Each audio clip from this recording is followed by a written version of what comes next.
hard data link. Now you can do more of everything you want. Hello. Thank And you guys for joining in with us for another interview with King Solomon Entertainment Media Group, KS News. We come here to report the 2020 presidential election. Thank you guys so much for joining us. And we come to bring you the latest, the road to 270.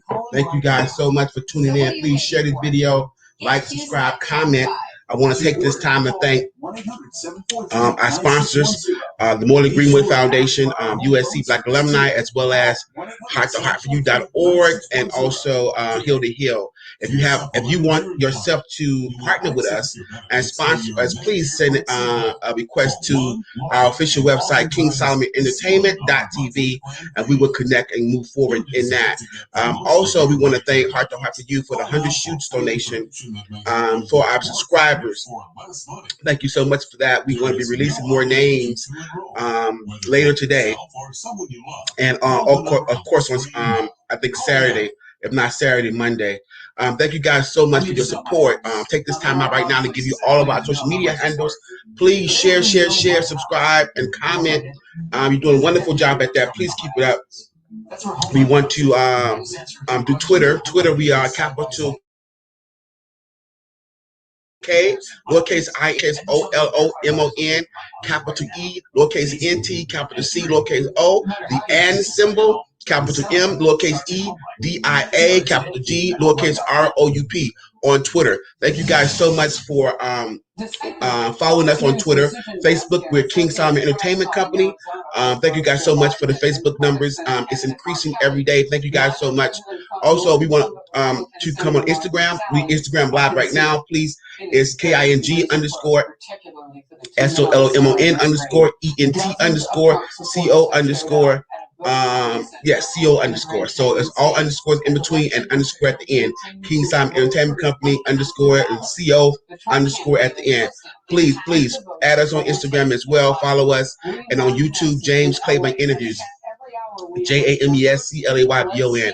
We thank you guys so much for your comments, your subscriptions, and your like, and the activity that's on social media as the numbers increase. As we continue to bring you more content. This is King Solomon Entertainment Media Group, where we are committed to bring a diverse perspective as well as positive content and wonderful interviews for your entertainment purposes and your awareness and your empowerment. We're following the 2020 presidential election as this is a close race. They knew from the very beginning that it would not be an election night. So here you see the prolonging of all the mail-in votes being counted, as well as in those heavily populated areas, urban areas, particularly Black areas.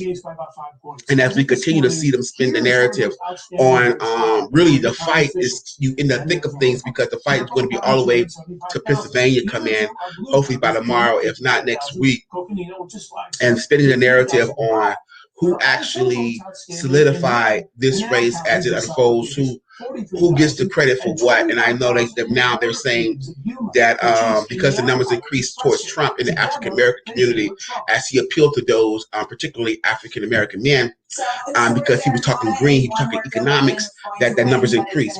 But when you look at all the numbers in its entirety, the record numbers increase overall. So not only, of course, did his numbers, his support increase, but African American record-breaking numbers all across the spectrum has increased. And so they continue to spin the narrative as if a lot of more of us supported Trump, which we did, but nevertheless, enough of us and more of us supported Biden as well. And so the swing vote, for sure, African Americans came out because in the Brown area, although numbers increased because there's record-breaking numbers for everyone, even for the nation, record-breaking numbers in voting, that a large amount of South Americans in certain sectors of the Hispanic community, the Brown community, supported Trump. And those numbers say that, but a lot of the new immigrants, a lot of the in Arizona and other areas where they're kind of new Mexicans or the ones who just came over here, not so much the Chicanos who were born here and who've been here, voted for Biden. So nevertheless, a lot of people of color, African Americans, and especially in Michigan, as well as Arizona, definitely came out, and Nevada, for Biden, and you see that significance now as the race to 270, 264 Biden, 214 Trump.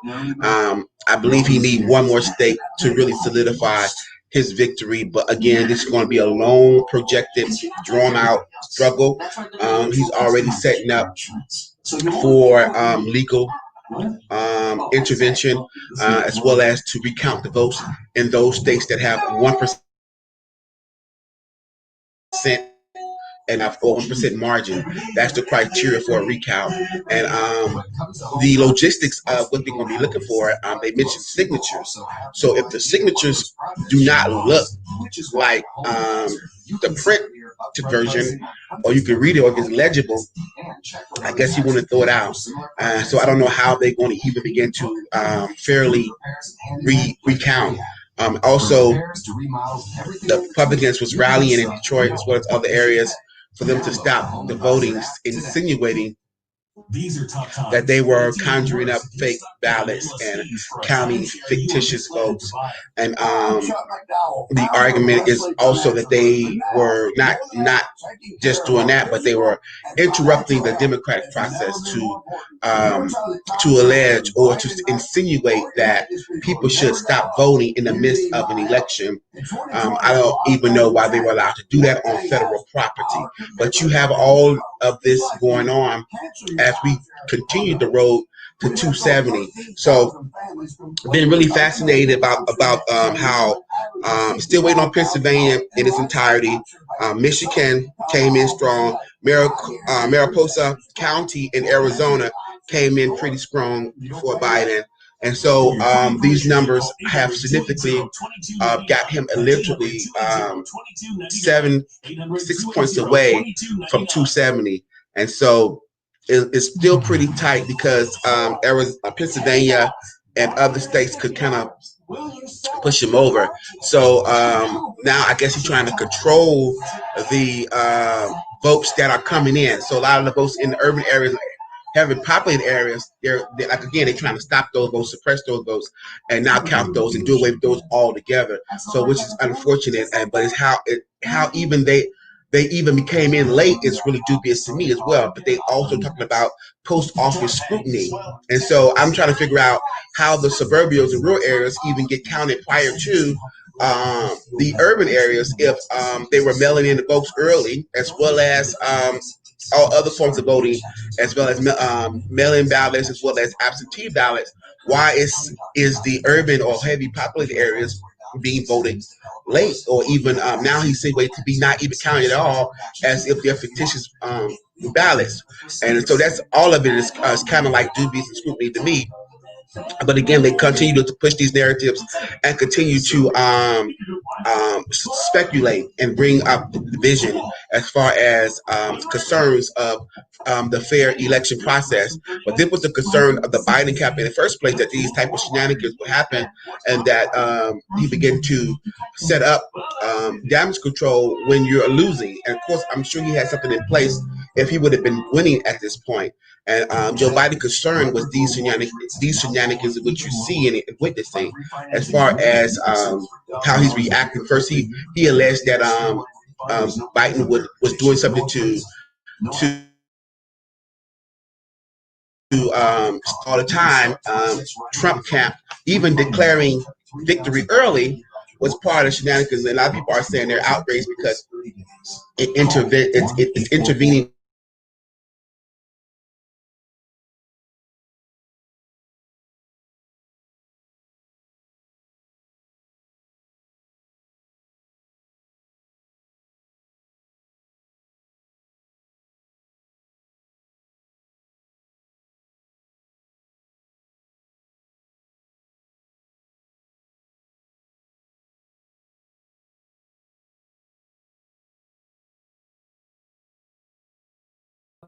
Yeah, and so they're going to continue to see where they are with that, as far as Trump supporting, even though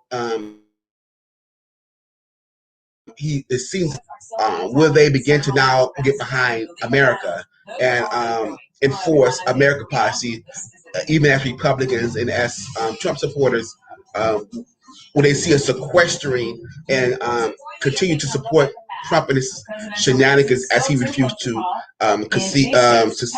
receive in his allegations of the Biden camp and foul play and the mail-in ballots and how he's really beginning to spin a narrative of pretty much denying voting rights for certain sectors. And so it's very interesting. One thing I like about this election so far is that everything that we study or everything we know about as far as the different types of terminologies, as far as swing vote, as far as every vote count, you really see the process coming alive in this election.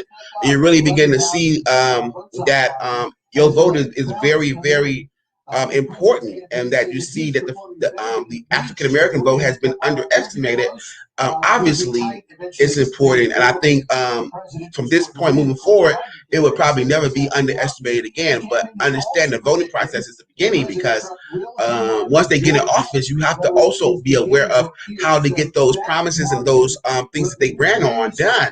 And so even with passing in the legislation, the Congress probably passed, but the Senate fights it. And so that's why it was so important that the Republicans gain majority of the Senate seat.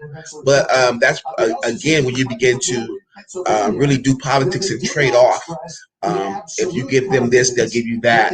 But it's another whole giant to get things done and to get things passed in Congress. And so I really want to thank the African American community for coming out really strong, record numbers for the whole nation, but particularly African American people came out strong. We do vote. We vote consistently. I want to dispel that narrative that we do not. Yes, we need to do more stuff to target, more apparatus to target the 18 to 24 and the 25 to 35 age group in African American community, but nevertheless, we do vote. We vote consistently, and we came out in droves, and we showed our support in another yet great election. And I just want to thank the African American community for making a difference and being a difference in the society. And again, a lot of people are really pretty much talking about all those supporters that supported Trump when he did not deny white supremacy. He did not deny the Proud Boys. He told him to stand down, stand back. And so a lot of the scrutiny is coming, and I believe it would have been probably the other way if he would have prevailed. It's still too soon to call, but nevertheless, you begin to see all of the things that was undergoing throughout this election as far as African Americans supporting Trump, and as well as those who have been suppressing the African American votes throughout the country. And so all of these things begin to play, and even the local news, the news is now covering, but yet and still, we still came out in record numbers, and we made the difference. And Joe Biden is at 264 in the electoral vote, and he needs 6 more, 270. But yet and still, we still don't know, because again, Trump is fighting this, and they're really concerned about fellow Republicans. If this do go to Biden, will they stand down and get behind America, or will they continue to support Trump and his shenanigans? And so this will be very interesting as it unfolds. Again, everybody needs to get involved, enjoy the political process, because for the first time you see it's coming alive. For the first time, we are at the table, and I don't think we ever leave it again. And we need to demand not only the rights that we already have, but the rights that have been promised, and fairness, and really dispel anti-blackness and discrimination, as well as white supremacy and oppression forever in America as well as abroad. And so I just want to again thank the African American community for making a difference, and as we continue to stay focused on this race all the way to the end, the type of this race, as we begin to the road to 270 and this election process. So thank everybody for tuning in. If you have not shared, if you have not subscribed, if you have not commented, you have not did nothing, please share this video, like, subscribe for me on Twitter, Instagram, Facebook, as well as YouTube. I would greatly appreciate it. King Time Entertainment, as we continue to bring you the election commentary of 2020 for presidential candidacy, the road to 220. And thank you guys so much. And That said, they are still using talk to you later. All right, Dan. Donations to Bye-bye. the Biden Fight Fund. And as for the map, the campaign is calling Georgia a true toss-up. But they are a lot more confident that calls are about to start falling their way in Arizona, Nevada, and Pennsylvania. There has been no contact still